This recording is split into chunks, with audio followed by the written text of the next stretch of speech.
This will be obvious later, but my mom never told me any of these stories.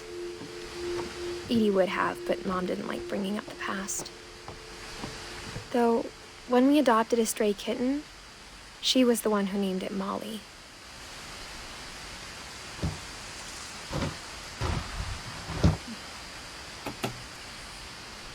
I spent a lot of time in Great-Grandma Edie's room.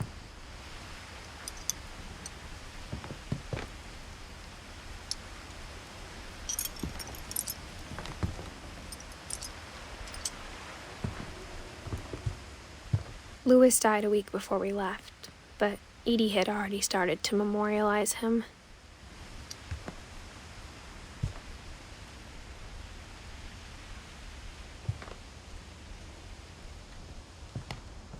Her room was like a museum. For 500 years, the Finches have been famous throughout Norway for their fortune and misfortune.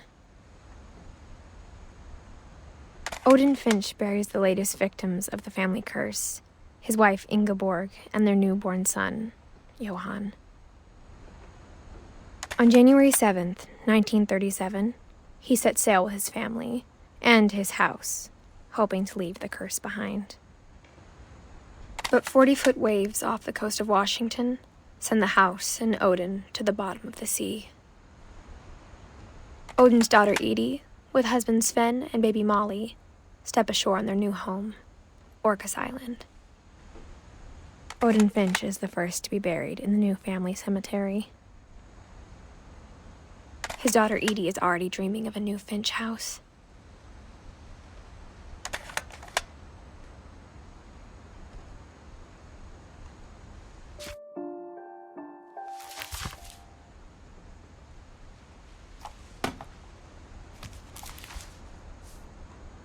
Whatever's wrong with this family, it goes back a long ways.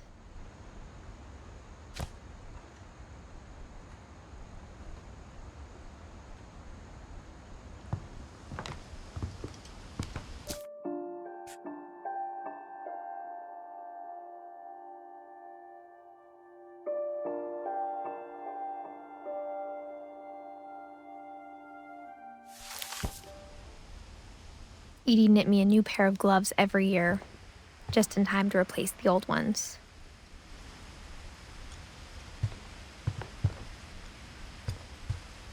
Edie gave a big interview about a mole man living under the Finch house. My mom was furious. I hadn't thought of myself as Edith Jr. for a long, long time. When Edie told people Sven was killed by a dragon, she could also have said he was building a dragon-shaped slide that collapsed. She could have, but she didn't.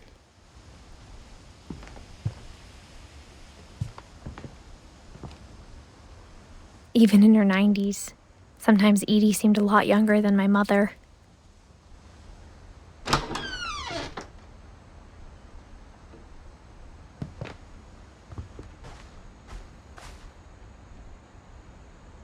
The only trace Grandpa Sam's first wife, Kay, left on the house was the pink bathroom. It was a pretty big trace.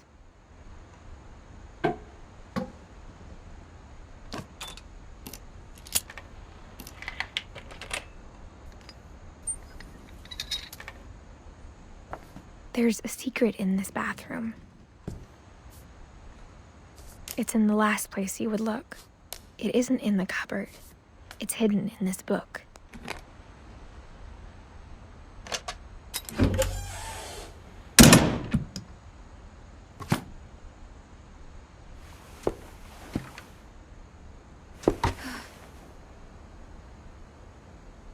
Sven gave Sam an old camera he'd refurbished. He never put it down.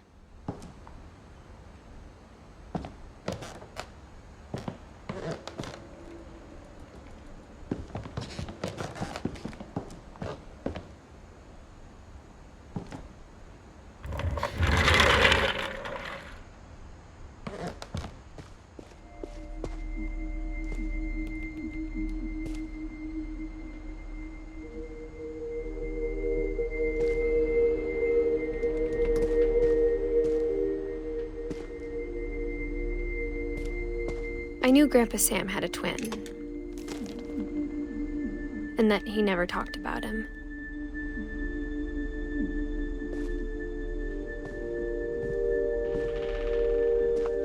I guess my grandpa didn't like history any more than my mom did.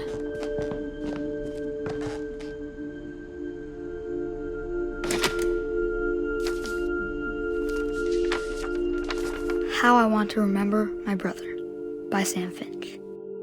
The thing I remember is that when he made up his mind, that was it. My brother said he'd die before he ate another mushroom, and he did. At Barbara's funeral, we swore we'd never be afraid again, and he wasn't. I think Calvin always wanted to fly.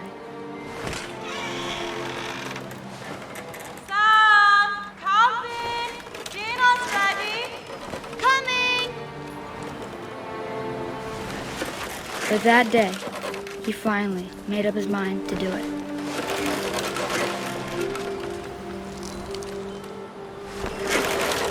I told him going around was impossible. Maybe if I hadn't said that. Calvin! I'm not gonna tell you again! Maybe if the wind hadn't picked up. Then maybe he'd still be here. But I doubt it. I think he'd already made up his mind. That's what I want to remember about my brother.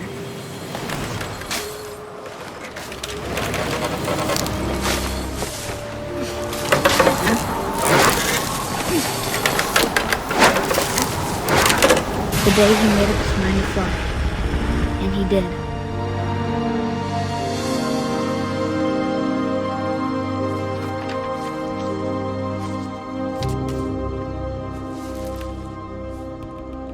Calvin's story felt strangely familiar. When I was younger, I remember trying to do the exact same thing.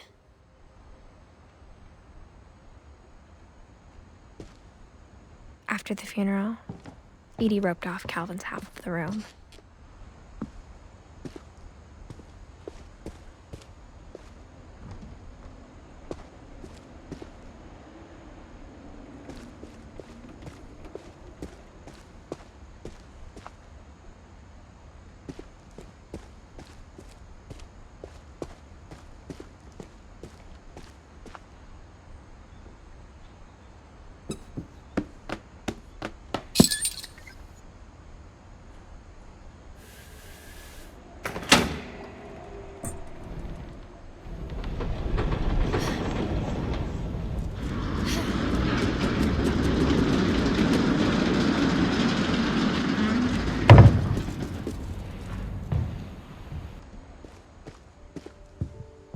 The passages were a pretty tight fit.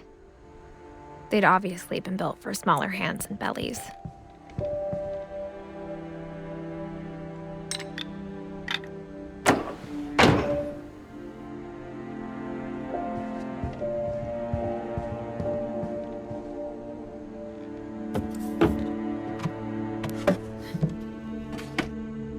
Growing up, I always thought of Barbara as a child star.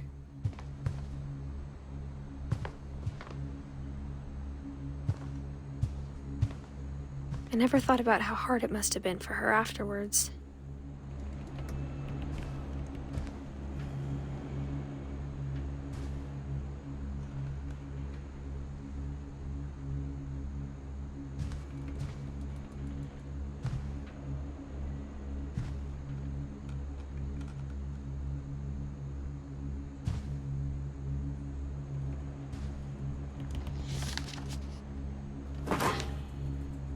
Of all the stories people wrote about Barbara's death, I'm surprised Edie saved this one.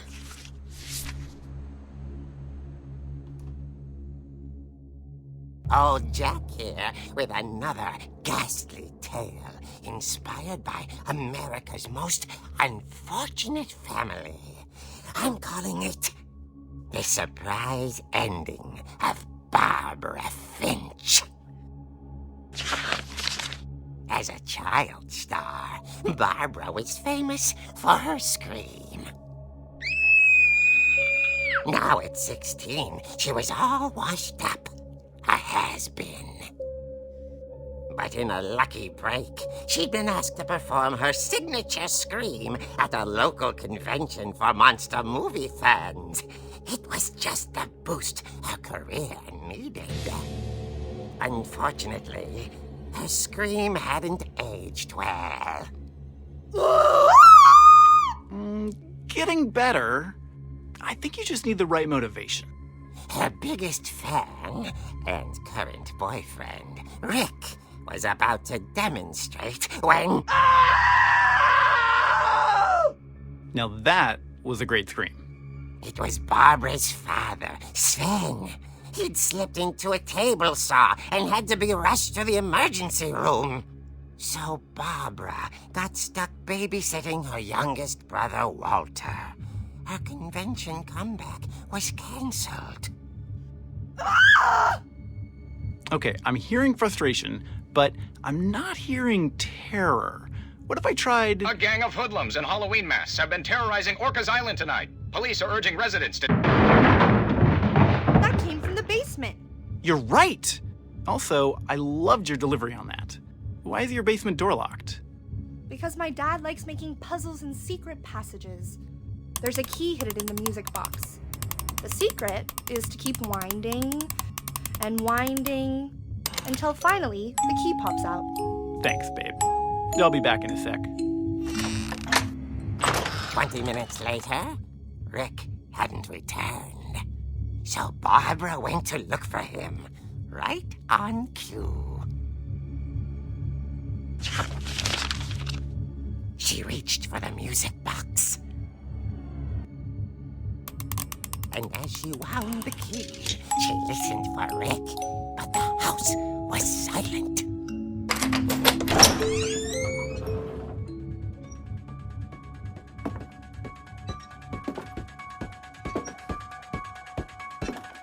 She found Rick's crutch and imagined the worst.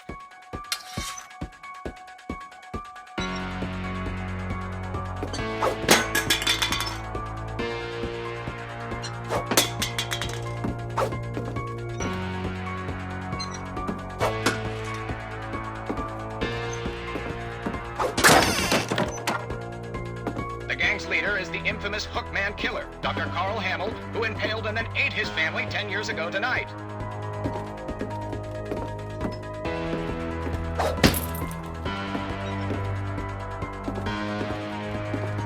The old fridge rattled and grew still. Oh dear!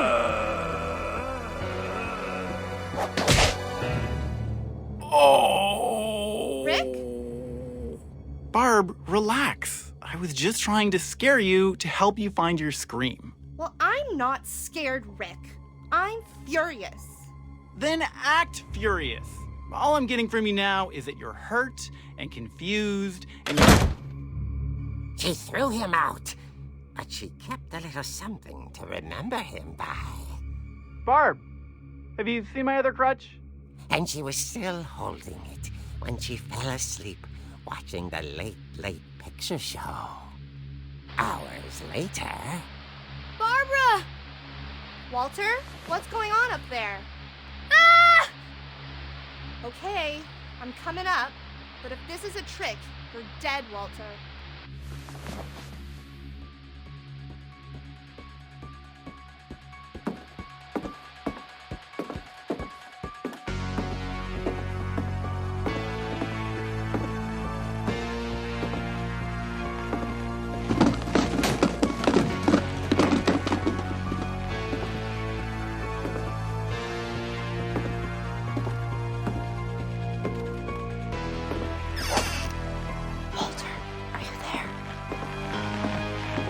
Walter had vanished, but his bedside radio was still on. Orcas Island police describe the man as 6 feet tall, with a steel hook for a hand. Residents are urged to lock all doors and windows and notify the police of any suspicious activity. Barbara turned, saw the hook man, and... was speechless. He was quite smashing.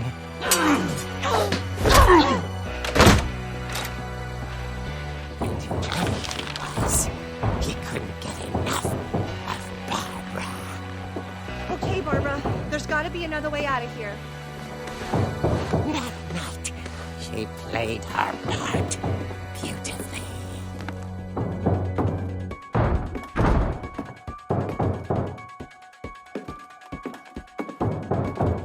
Molly's door hadn't been opened in years. The hinges groaned.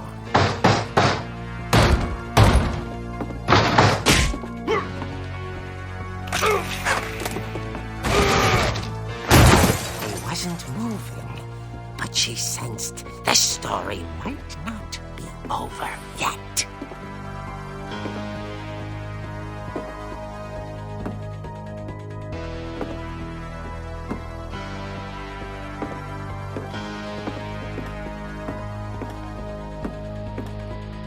The hookman had vanished. She listened for his breathing, but all she heard was...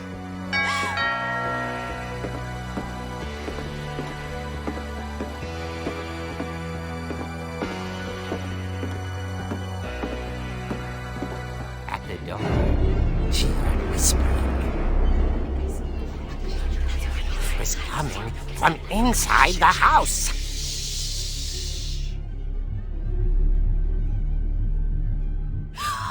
Oh dear. The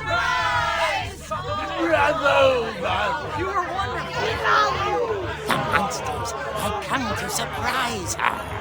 For Barbara, it was a dream come true. Then she saw what kind of monsters they were, and she realized what was about to happen. She was going to be famous.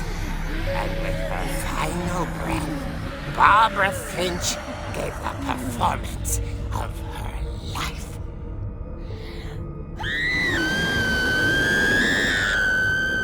I wasn't there myself, but I hear Barbara was magnificent. Poor girl. She had a taste for stardom. But unfortunately, so did her fans. Of course, the police blamed it all on poor Rick, who disappeared the same night. And little Walter? Hiding under his bed the whole time. He took it all pretty hard, but that's another story. As for Barbara, tucked inside the music box is all they ever found of her. Her ear. Now that's what I call a real eerie tale.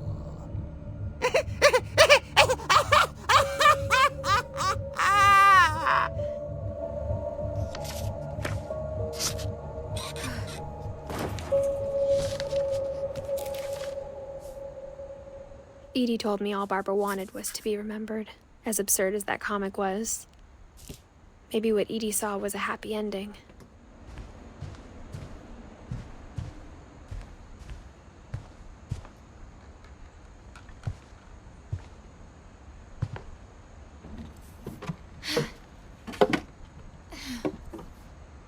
I guess now I know why Mom didn't like me playing with the music box.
Mom said the basement was off limits, unless I wanted another tetanus shot.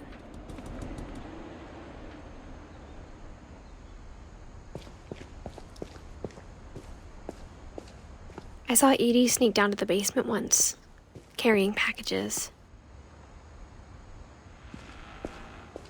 I thought maybe she was hiding presents.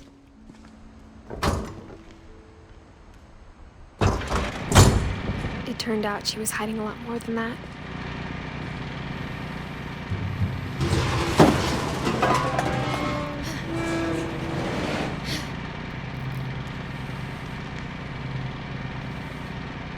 I remember asking Mom once about where Walter had gone. She said after Barbara died, he got as far away as he could. If there's a pattern in all these stories, I think it's that none of us has gotten very far.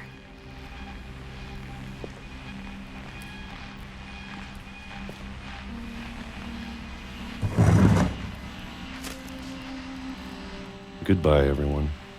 I can't believe I've been down here for 30 years. On that first day, after the shaking started, I didn't think I'd survive a week.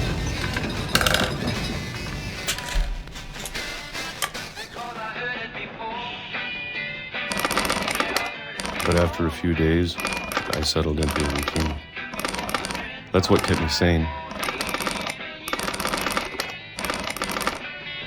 Having a schedule, living for today. I always expected to be dead tomorrow. But if you wait long enough, you get used to anything.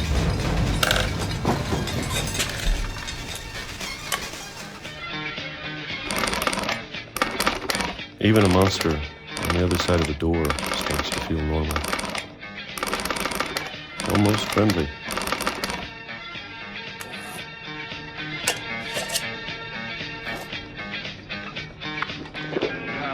And then one day, everything just stopped.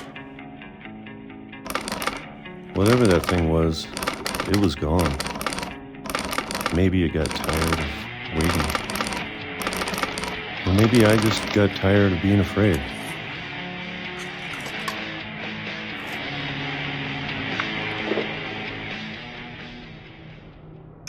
It's been a week now, the longest in 30 years. I'm done waiting. I have to leave while I still can.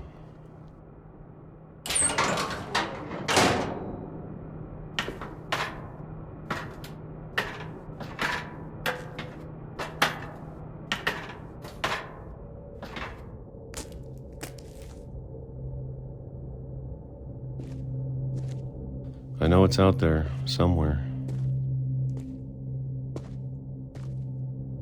Whatever killed Barbara and Molly and Calvin.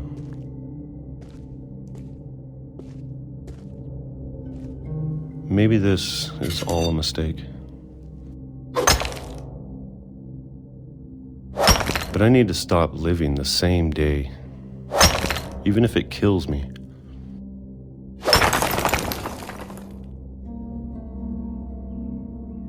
Whatever's out there, I want you to know I'm ready for it. I'm going to appreciate all of it, especially the food. I don't mind if I only have a year left, or a month, or a single week. I'd be happy with one more day. I can already imagine the sun on my face.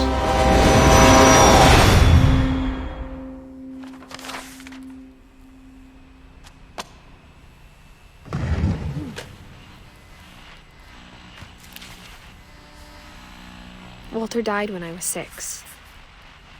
I can't believe my mom never told me he was down here. I'm sure my mom was trying to protect me.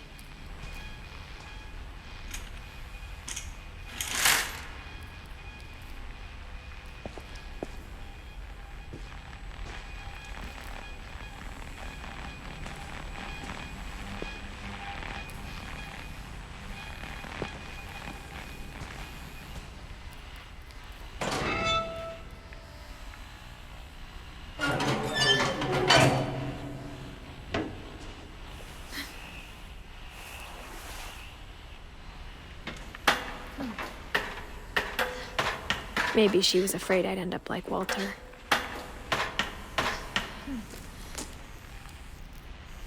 But if she never told me about an uncle under the house, I can only imagine what else she was hiding. I don't want to make the same mistakes she made, trying to bury something that's still alive.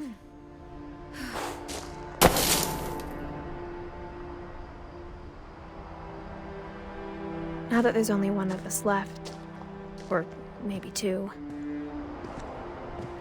I thought it was time I heard the stories for myself and found out what happened to everyone else. But now I'm worried the stories themselves might be the problem. Maybe we believed so much in a family curse, we made it real.